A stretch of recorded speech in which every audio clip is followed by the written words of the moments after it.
읽은 본문을 가지고 거짓 지혜를 깨트리신 그리스도의 지혜라는 제목으로 함께 말씀을 나눕니다. 제목을 유심히 보면 거짓 지혜를 깨트리신 그리스도의 참 지혜, 이렇게 하면 좀 밸런스가 맞겠죠. 저는 처음에 참이라고 제목을 적었다가 참을 빼버렸습니다. 왜 그럴까요? 그리스도의 지혜는 참이기 때문에 그렇습니다. 솔직히 말해서 이런 전제를 하는 사람들을 조심하셔야 됩니다. 혹시 내가 얘기할 때 솔직히 말해서 이런 전제를 하고 말하지 않는지 한번 자신을 체크해 볼 필요가 있습니다. 왜 솔직히 말해서라고 할까요? 거짓말을 많이 하기 때문에, 또 자신의 방어 기제를 작동하기 위해서, 미리 차단하기 위해서 그렇게 할 수 있습니다. 예수님께서 솔직히 말해서 이렇게 얘기하신 적이 있을까요? 없을까요? 없습니다. 저는 이 부분을 준비하다가 복음서에, 특히 요한복음서에 진실로 진실로 너희에게 이르노니, 그 번역이 아쉽더라고요. 언제 말씀드렸죠? 진실로 너희에게 이르노니가 원문으로 뭐라고요? 아멘이라고요. 예수님은 아멘을 먼저 시작하셨습니다. 우리는 보통 기도를 다 마치고 아멘 하거나 목사님이 설교할 때 축복합니다 하면 아멘 끝에 하지만, 예수님은 당신의 말씀을 하시기 직전에 아멘부터 선포하셨습니다. 그러니까 요한복음의 진실로 진실로 너희에게 이르노니는 아멘 아멘이에요. 그냥 그대로 아멘 아멘으로 번역했다기보다 그대로 적었으면 어떨까 하는 생각이 들어요. 지난 금요일 저녁이었어요. 금요 기도회를 해야 되잖아요. 또 요즘 덥고 해서 미리 오시는 분들을 위해서 에어컨도 틀어놓고 방송도 점검을 하고 또 찬송 부를 거, 말씀 나눌 걸 다 준비하고 그렇게 경건한 마음으로 기다리고 있는데 시간이 되어도 아무도 안 오시는 거예요. 집사람까지 안 오더라고요. 지난번에 우리 박창복 목사님이 나 교회 가기 싫다, 그런 사모님이 있었대잖아요. 목사님이 있었다고 했는, 사모님이? 목사님이, 사모님이. 그때 우리 집사람이 나도 그럴 때가 있었어요. 그러고 박 목사님한테 얘기하더라고요. 오늘 오기 싫은가? 그래가지고 좀 더 기다리지 해도 권사님도 안 오시고 집사람도 안 오길래 집사람한테 전화했어요. 여보, 금요 기도에 안 오나? 그러니까 깜짝 놀라가지고 빨리 가야 되겠다고 하더니 여보, 오늘 목요일이다. 제가 너무 기도하고 싶어서 그랬는지 이건 변명이에요. 목요일을 금요일로 단단히 착각한 거예요. 이걸 전문용어로 뭐라 그럽니까? 똥멍청이라 그래요. 여기 오늘 원죄로 말미암아 우리의 인식 능력이 무너졌다고 해놨지. 에덴 동산의 아담은 스케줄을 까먹을까요? 안 까먹을까요? 안 까먹습니다. 절대 안 까먹습니다. 수많은 셀 수 없는 동물들의 이름을 다 지어줬다는 것은요, 대단한 인식 능력이 있었다는 겁니다. 저는 이거 나올 때마다 얘기하는 거지만 간혹 방송에 보면 서번트 증후군이라는 아이들 나오죠. 이게 뭡니까? 그 아이가 자폐아 사회생활 할 수 있어요, 없어요? 못합니다. 그래서 특수학교에 가잖아요. 자폐아인데 음악의 천재, 피아노 전문가가 딱 치면 그냥 그 자리에서 그대로 따라치고요. 그림도 정확하게 그리고, 어떤 자폐아는요 동경시내를 한 바퀴 돌고 오더니 그림으로 동경시내를 다 그려버려요. 옛날에 우리 교회 특수학교 선생님이 계셨는데 진짜 그런 아이가 있었대요. 거기 자폐 학교거든요. 주차장에 수백 대가 주차했는데 애 데리고 한 번씩 지그재그로 갔다 와가지고 저기 빨간 차 몇 번 이러면 5935 맞춰버린대요. 그런데 자폐아예요. 그걸 보통 서번트 증후군, 우리말로는 석학적 둔재, 머리는 석학인데 삶은 둔재라고 말해요. 저는 거기서요, 원래 아담은 음악, 미술, 과학, 기술, 생물, 물리, 가정 모든 분야의 천재였다라는 생각이 들더라고요. 그런데 그게 창세기 3장의 원죄 사건으로 말미암아 그 능력이 땅에 떨어져 버린 거예요. 그걸 칼빈은 인간의 전적 타락, 인간의 전적 타락과 쌍으로 나오는 단어가 인간의 전적 부패, 그 다음에 인간의 전적 무능입니다. 이거를 합동신학교 교수님이신 안점식 교수님은 인간의 총체적 타락, 인식 능력의 전락, 도덕적 능력의 전락, 심지어 이 피조세계 자연계도 전락했다고 선포를 하고 있습니다. 저와 여러분도 그 원죄 아래에 있으면서 에덴 동산에서 가지고 있었던 그 놀라운 축복을 다 놓쳐버리는 거예요. 로마서 1장 22절 보세요. 스스로 지혜 있다 하나 어리석게 돼요. 점잖게 표현했지만 까불지 마라, 그런 뜻 아닙니까? 심지어 고린도전서 2장 1절에 보면 바울 자신도 이렇게 표현합니다. 형제들아, 내가 너희에게 나아가 하나님의 증거를 전할 때에 말과 지혜의 아름다운 것으로 아니하였나니, 여기 말과 지혜는 잠언에 나오는 지혜가 아니라 세상의 말과 세상의 지혜를 가리킵니다. 바울이 어떤 사람입니까? 요즘 말로 하면요, 박사학위가 7개나 있는 사람입니다. 그럼에도 불구하고 자신의 지혜와 자신의 언변을 내려놓았다, 그렇게 말하고 있습니다. 왜 그렇습니까? 인간의 지혜와 인간의 능력은, 인간의 인식사고는 땅에 떨어져 있다, 그 말이지. 예레미야 13장 23절 보세요. 구스인이 그의 피부를, 여기 구스는 오늘날 에티오피아입니다. 아프리카죠. 그러면 흑인이 그 피부를 스스로 희게 할 수 있느냐? 표범이 그의 반점을 변하게 할 수 있느냐? 얼룩덜룩한 그 반점을 싹 없애고 퓨마처럼 매끈한 그런 모습으로 만들 수 있느냐? 할 수 없다. 반어법이죠. 할 수 있을진데 악에 익숙한 너희도 선을 행할 수 있느니라. 선을 행할 수 있답니까? 없답니까? 없답니다. 인간의 전적 무능이지요. 공산주의의 토대가 되는 막시즘이라고 있습니다. 마르크스 엥겔스가 주창한 마르크스주의라고 그러죠. 그건요, 인간성에 대한 낙관을 가지고 전제를 하고 만들어낸 이론입니다. 인간성에 낙관론은 없습니다. 유토피아를 만들 수가 없습니다.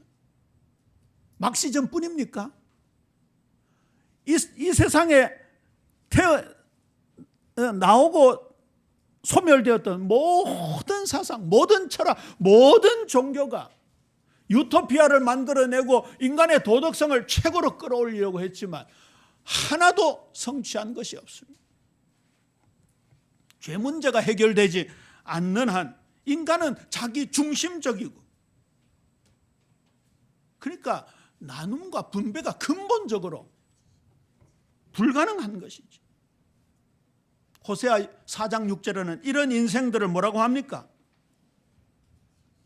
내 백성이 지식이 없으므로 망하는도다. 하나님에 대한 지식, 영적인 지식, 구체적으로 따지면 원래 가졌던 아담의 지식이 없으니까 망하는도다.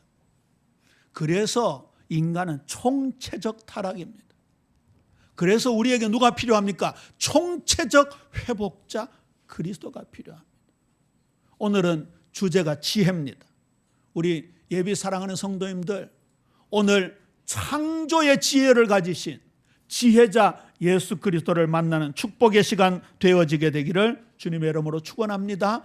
이번 주간 잠언을 읽으실 텐데요, 잠언의 가장 많이 권면하고 명령하는 내용이 지혜를 찾아라 라고 하고 있습니다. 오늘 잠언 8장 22절부터 31절까지 읽었습니다만 1절로 갑니다. 보세요. 지혜가 의인화되어 있습니다. 정확하게 말하면요, 인격적 단어로 쓰이고 있습니다. 지혜가 부르지 아니하느냐, 명철이 소리를 높이지 아니하느냐. 4절입니다. 사람들아, 내가 너희를 부르며 내가 인자들에게 소리를 높이리라. 지혜로 초대하는 주님의 음성에 귀를 기울여야 합니다. 오늘 본문 바로 뒤죠. 32절 보세요. 이 지혜를 만날 때 우리에게 주어지는 복이 나옵니다. 아들들아, 이제 내게 들으라. 내 도를 지키는 자가 복이 있느니라. 이제 우리 예비 성도님들은 들으라, 지키라가 한 쌍으로 나오는 거 아시죠? 믿음은 순종, 청종입니다. 다시 쐐기를 박아 말씀드립니다. 믿음이라는 헬라어 단어 피스티스는 믿음이라는 뜻도 있지만 신실하다, 충성한다라는 뜻이 다 있습니다. 그러니까 우리의 믿음은 듣기만 하는 게 아니죠. 이 예언의 말씀을 읽는 자와 듣는 자들과 그 가운데 기록한 것을 지키는 자들은 복이 있나니 연결이 되어집니다. 35절 함께 읽을까요? 시작. 대저 나를 얻는 자는 생명을 얻고 여호와께 은총을 얻을 것임이니라. 여기 생명은 육신의 생명 아닙니다. 하나님의 생명입니다. 그러기에 지혜는 하나님, 예수 그리스도를 가리키는 거지. 그런데 다시 7장으로 갑니다. 앞부분으로 지혜 없는 자의 종말을 한번 보세요. 솔로몬이 봉창 밖으로 내다보니까 어리석은 젊은 놈 하나가 지나가고 있었어요. 어리석다는 말은 뭡니까? 잠언이 말씀하는 지혜가 없는, 인식 능력이 전락된 똥멍청이 하나가 지나가고 있었던 거예요. 그런데 이놈이요, 들어선 게 어디였습니까? 588 자갈마당이었어요. 588 자갈마당 하면 젊은이는 뭔지 모르죠. 그냥 넘어갑시다. 어쨌든 이상한 곳으로 들어가. 그런데 거기가 마침 깊은 밤 흑암중이라고 표현하고 있습니다. 간교한 여인이 등장해서 달콤한 키스를 날립니다. 비단 금침을 깔아놓고, 또 비단 금침하면 우리 젊은이들 잘 모르겠다. 요즘 말로 하면 흔들리지 않는 시몬스 침대를 깔아놓고 거기다가 은은한 아로마 향기를 다 풍기면서 이 어리석은 놈을 꼬드깁니다. 참 희한하죠. 뭐라 합니까? 19절 보세요. 남편은 집을 떠나 먼 길을 갔는데 은주머니를 가졌은즉, 돈을 충분히 가졌기 때문에 한 보름 있다가 올 거다, 나하고 진탕 놀아보자는 여자입니다. 아이고, 몇 달 전이었죠. 여기 남편은 집을 떠나 보름날에나 온다는 이걸 가지고 또 어떤 덜 떨어진 목사 하나가 나한테 전화 와가지고, 목사님 보름달 뜰 때 예수님 재림합니다 하면서, 아이고 참말. 그래 못 맞추면은 자기 재산 나한테 다 주겠다더니 지금 지나갔는데도 재산을 안 주고 있네. 그냥 우스갯소리가 아닙니다. 우리 예비 성도님들은 말씀을 붙잡게 되기를 주님의 이름으로 축원합니다. 보세요. 결국 보세요. 도살장에 끌려가는 소처럼요. 처형되어져 끌려가는 쇠사슬에 묶인 죄수 같다고 표현합니다. 우리 여기 남자분들만 23절 함께 읽을까요? 시작. 필경은 다시 23절 읽기 싫은 모양이죠. 우리 남자분들 비장한 음성으로 함께 읽습니다. 시작. 필경은 화살이 그 간을 뚫게 되리라. 새가 빨리 그물로 들어가되 그의 생명을 잃어버릴 줄을 알지 못함과 같으니라. 이게 지금 지혜 없는 어리석은 남자를 두고 지금 하는 말이에요. 진짜 우리 자매님들 혹시 신이 났습니까? 자매님들을 향한 말씀도 잠언에 더 많이 나옵니다. 21장 9절 함께 읽어볼까요? 우리 자매님들 한번 읽어보세요. 21장 9절. 잠언 21장 9절 함께 읽습니다. 우리 자매님들만 비장한 음성으로 함께 읽습니다. 시작. 다투는 여인과 함께 큰 집에 사는 것보다 움막에 사는 것이 나아. 이런 말씀들 여러 번 나오죠. 여기 움막을 따라 내려가 보면요, 제 성경에는 2번 괄로 2번 해놓고 지붕 한 모퉁이 그렇게 나왔습니다. 움막보다 지붕 한 모퉁이가 더 서글픕니다.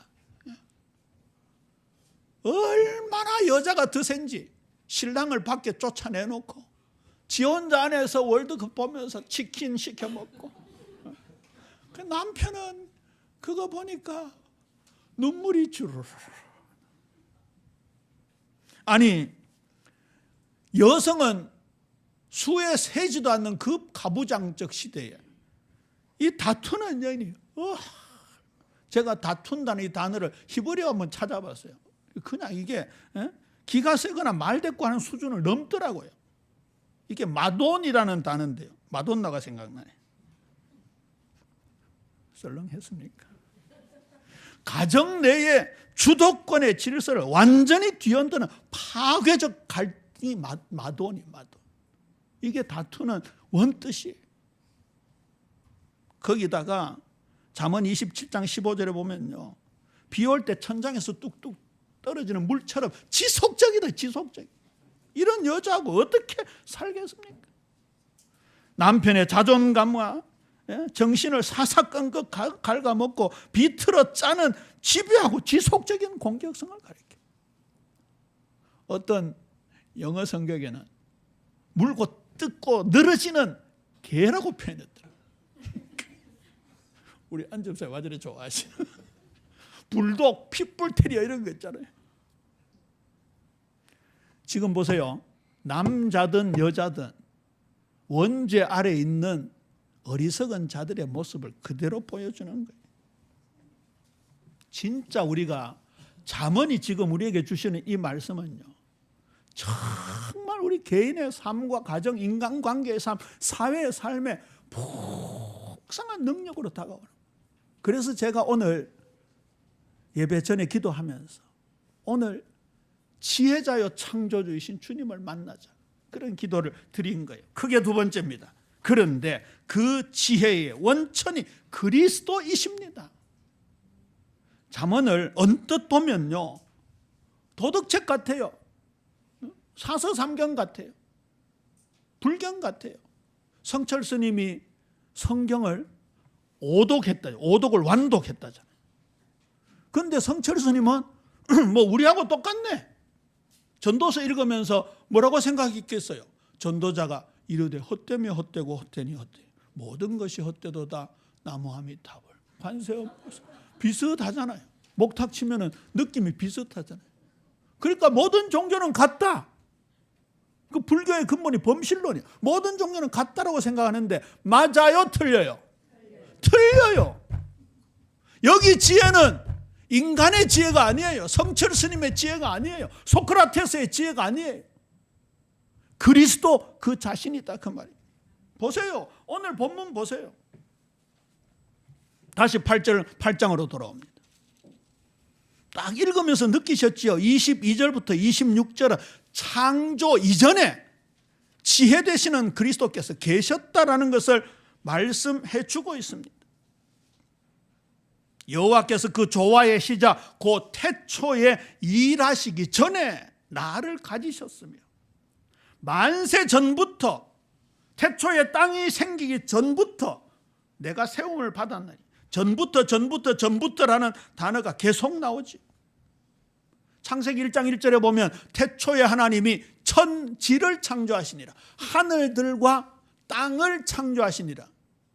그게요, 땅이 흙으로 되어 있잖아요. 그게 진토, 먼지, 진짜 흙토자입니다. 그것도 만들기 전이니까 창세기 1장 이전입니다. 영원 전을 말하는 거죠. 요한복음 1장 1절에 보면 태초에 말씀이 계시니라. 이 말씀이 하나님과 함께 계셨으니 이 말씀은 곧 하나님이시니라. 창세기 1장 1절의 태초는 완료 시제입니다. 요한복음 1장 1절의 태초는 같은 단어지만 미완료 시제를 사용하고 있습니다. 무슨 뜻인가 하면 창세기 1장 1절의 창조는 완성됐다, 태초에. 근데 요한복음 1장 1절의 태초는 미완료 시제로서 그 전부터 존재하고 계시고 영원토록 존재하신다, 그 뜻입니다. 거기다가 27절에서 30절은 뭡니까? 창조 때에 주님이 그곳에 계셨다라고 말씀하고 있습니다.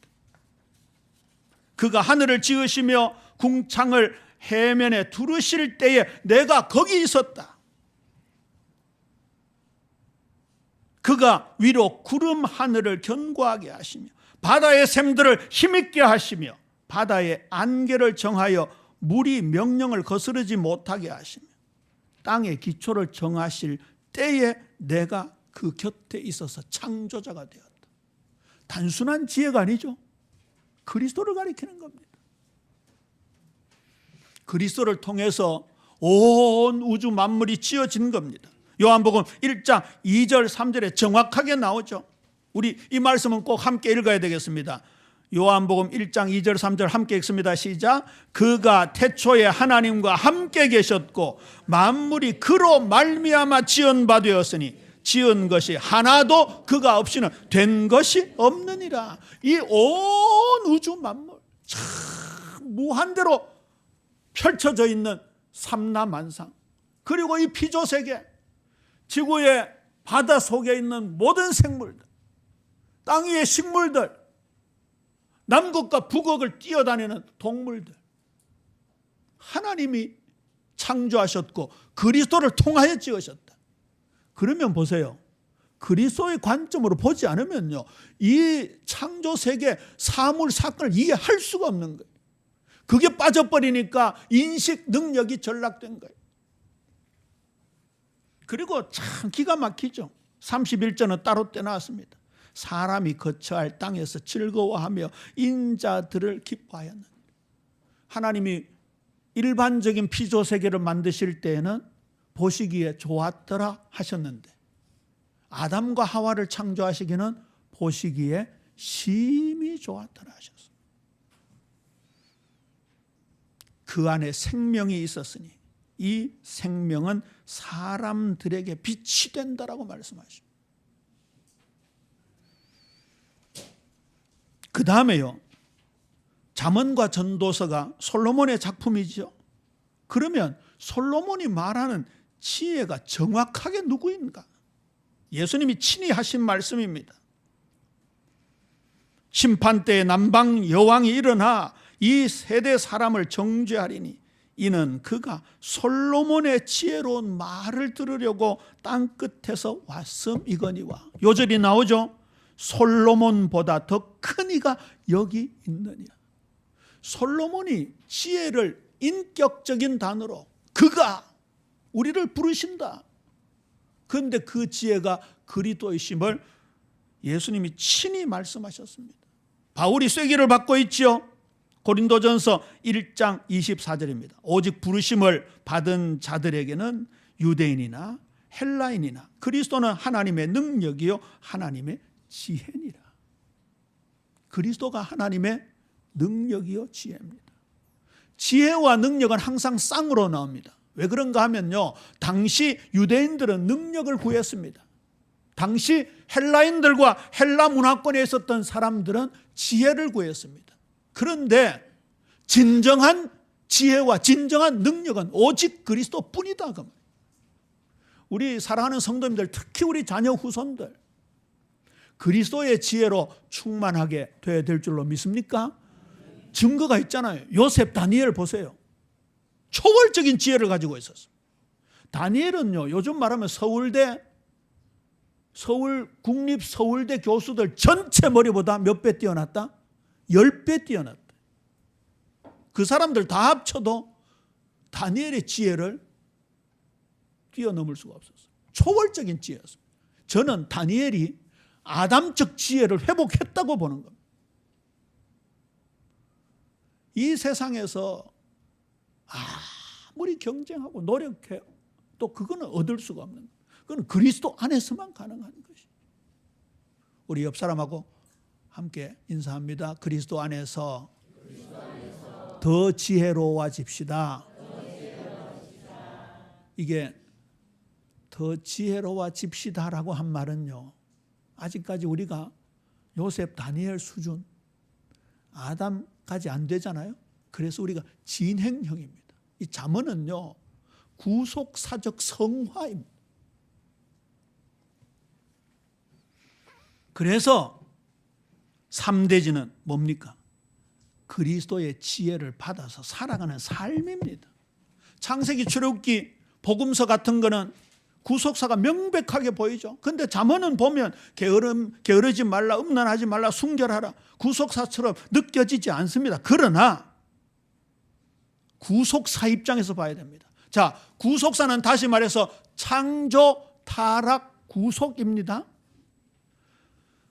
창세기 1장 2장에서 하나님이 천지 만물을 창조하시고 그 가운데 인간을 창조하셨습니다. 그런데 하나님의 법을 어기고 선악과를 따먹고 타락했습니다. 여자의 후손으로 오신 예수님께서 그 타락한 인생들을 구속하신 사건이 전체 구속사라 그럽니다. 꼭 기억하셔야 됩니다. 그런데 구속이 과연 근본 영혼만 구원하는 칭의에 머무르는가? 아니다 그 말입니다. 제가 붙인 단어입니다. 성화 구원으로 이어져야 합니다. 브라이언 채플이라는 분이 그리스도 중심적 설교라는 저서에서 이렇게 표현했습니다. 성경의 모든 본문을 구속사와 연결시켜 설교할 때 그리스도인들이 성화의 축복을 얻게 된다. 그분은 다윗처럼 용감하라라는 모범 설교를 경계했습니다.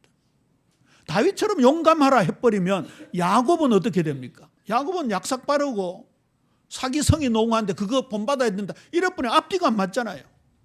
야곱도 구속사로 봐야 됩니다. 다윗도 구속사로 봐야 됩니다. 팀 켈러라는 유명한 현대 개혁주의 신학자가 있습니다. 그는 복음으로 세우는 센터 처치라는 저서에서 이렇게 표현했습니다. 복음은 영혼 구원 받을 때만 필요한 게 아니라 신자가 거룩하게 자라가는 모든 과정에서 동일하게 적용되는 구속사적 힘이다. 복음은 ABC가 아니다라는 거죠. 그 중에 이 잠언은요, 총체적으로 타락한 그 인간을 계속 폭로하면서 그리스도의 지혜로 이끌어가는 겁니다. 이게 남 얘기가 아니라 내 얘기죠. 그래서 저는 구속사적 성화다 이렇게 한번 표현해 봤습니다. 우리 주님 예수님이 그 나를 이끌어 가시는 것이죠. 우리 주님의 지혜와 능력을 덧입게 되는 겁니다. 제가 덧입는다, 전가한다는 표현을 많이 썼는데요, 오늘은 예수 그리스도의 지혜가 우리에게 옮겨져 와야 되는 것이죠. 그러니까 잠언을 그냥 봐서는 안 되는 거죠. 자, 그러면 우리가 지혜로운 삶을 통해 하나님께 영광을 돌려야 하는데 우리에게 부족하잖아요. 우리 야고보서 1장 5절 우리의 기도 제목으로 삼고 함께 읽습니다. 시작. 너희 중에 누구든지 지혜가 부족하거든 모든 사람에게 후히 주시고 꾸짖지 아니하시는 하나님께 구하라. 그리하면 주시리라. 할렐루야. 구하시기를 주님의 이름으로 축원합니다. 지혜를 구해야 됩니다. 그 지혜를 받아 깨달아야 할 것이 있습니다. 에베소서 1장 17절에서 19절은 바울의 기도를 전문 그대로 옮긴 겁니다. 보세요. 우리 주 예수 그리스도의 하나님 영광의 아버지께서 지혜와 계시의 영을 너희에게 주사 하나님을 알게 하시고 구하잖아요. 에베소 교회 성도들에게 하나님의 지혜 위로부터 임하는 지혜를 구하잖아요. 우리가 구해야 되는 거예요. 구해야 돼. 그래서 어떻게 깨닫는다고요? 너희 마음 눈이 밝혀져야 된다. 부르심의 소망이 무엇인지, 받은 기업의 영광의 풍성한 것이 무엇인지 그 지혜로 알게 된다. 그의 힘의 위력으로 역사하심을 따라 믿는 우리에게 베푸신 능력의 지극히 크심이 어떠한 것을 너희로 알게 하시기를 구한다. 땅에 떨어진 인식 능력이 회복되어지는 거지. 그래서 그거 중요합니다. 내게 능력 주시는 자 안에서 내가 모든 것을 할 수 있는 일. 그게 전제가 돼야 되는 거예요. 그걸 빼버리면 뭐가 되는 거예요? 적극적 사고방식이 되는 거예요. 하면 된다가 되는 거예요. 이런 구분을 우리 성도님들이요, 평소에 원리로 딱 가지고 있어야 돼요. 자칫하면요, 인생은 창세기 3장의 원죄 본능이 있기 때문에 자칫 잘못하면 인본주의로 종교로 빠져버리게 되는 거예요. 그러면 그리스도의 지혜를 가진 사람은 어떻게 살아야 되는가? 이 유명한 구절을 오늘 아주 핵심적인 말씀, 잠언 전체를 적용하는 적용문으로 한번 인용해 봤습니다. 너는 마음을 다하고 여호와를 신뢰하고 내 명철을 의지하지 말라. 무슨 말입니까? 아담은 내 판단 따라가겠다. 거기에 말씀은 내 명철을 의지하지 말라. 그게 똥멍청이다. 그 말 아닙니까? 내 길을 가겠다. 아니다. 범사의 그를 인정하라. 모든 일에 그를 인정하라. 예수님이 모범을 보여주셨잖아요. 아버지여 내 원대로 마시고 아버지의 원대로 되기를 원하나이다. 이게 구속사의 길입니다. 이게 십자가의 길입니다. 다윗도 솔로몬도 다 실패했습니다. 모든 인간도 실패했습니다. 나도 실패했습니다. 결국 완전한 지혜자는 그리스도이시다 그 말이지. 그분이 의인이시고 그분이 왕이시고 그분이 신랑이시다 그 말입니다. 말씀을 맺습니다. 미련한 우리에게, 미련한 나에게 완전 지혜자 되시는 예수 그리스도로 말미암아 변화되어지는 성도의 인생, 이게 뭐라고요? 영광 돌리는 삶이라고요. 2번부터 합시다. 야고보 3장 17절 18절을 보세요. 무슨 말씀이 생각납니까? 갈라디아 5장 22절 23절과 거의 비슷하잖아요. 오직 성령의 열매는 사랑과 희락과 화평과 오래 참음과 자비와 양성과 충성과 온유와 절제니. 여기 보세요. 오직 위로부터 임하는 지혜는, 그리스도의 지혜를 말하는 거죠. 첫째 성결, 다음에 화평, 관용, 양순, 긍휼, 선한 열매, 편견과 거짓이 없고 화평케 하는 놀라운 축복을 통해서 의의 열매를 거두리라. 갈라디아 5장 22절 23절의 9가지 이 성령의 열매 이후에요, 헛된 영광이 아니라 오직 성삼위 하나님께만 영광을 돌린다라는 말씀이 이어지고 있습니다. 그렇다고 한다면 이 성령의 열매, 야고보서의 지혜의 열매는 우리 하나님께 영광 돌리는 삶의 예배로 이어지는 것이죠. 3년 전부터 잠언 말씀 중에 강하게 와닿은 말씀이 잠언 21장 3절 말씀이었습니다. 우리 이 부분 너무 중요하니까 한번 찾아봅시다. 잠언 21장 3절 말씀. 함께 읽습니다. 시작. 공의와 정의를 행하는 것은 제사 드리는 것보다 여호와께서 기쁘게 여기시느니라. 아멘. 이건 제사를 부정하는 게 아니에요. 형식적인 제사, 형식적인 예배, 주일날 그냥 루틴에 맞추어서 그냥 오니까 와서 드리는 그 예배를 하나님 기뻐하시는 것이 아니라 삶의 예배, 이 불의가 판치는 이 세상, 정의가 사라진 이 세상, 여기에서 우리 그리스도인들이 공의와 정의를 행하는 것. 잠언 전도서에 많이 나옵니다. 저울 속이지 말라. 사업하시는 분들이 정당한 경제활동을 통해서 이득을 얻는 것은 맞는 일입니다. 그러나 터무니없이 거짓으로 하는 거 하지 마라 그 말이에요. 고아와 과부를 신원하라. 그게 하나님께 영광 돌리는 예배다. 잠언 말씀에도요, 하나님께 영광 돌리는 내용이 가득 나옵니다. 그 중에 너무너무 유명한 구절 아닙니까? 잠언 1장 7절입니다. 함께 읽지요. 시작. 여호와를 경외하는 것이 지식의 근본이거늘.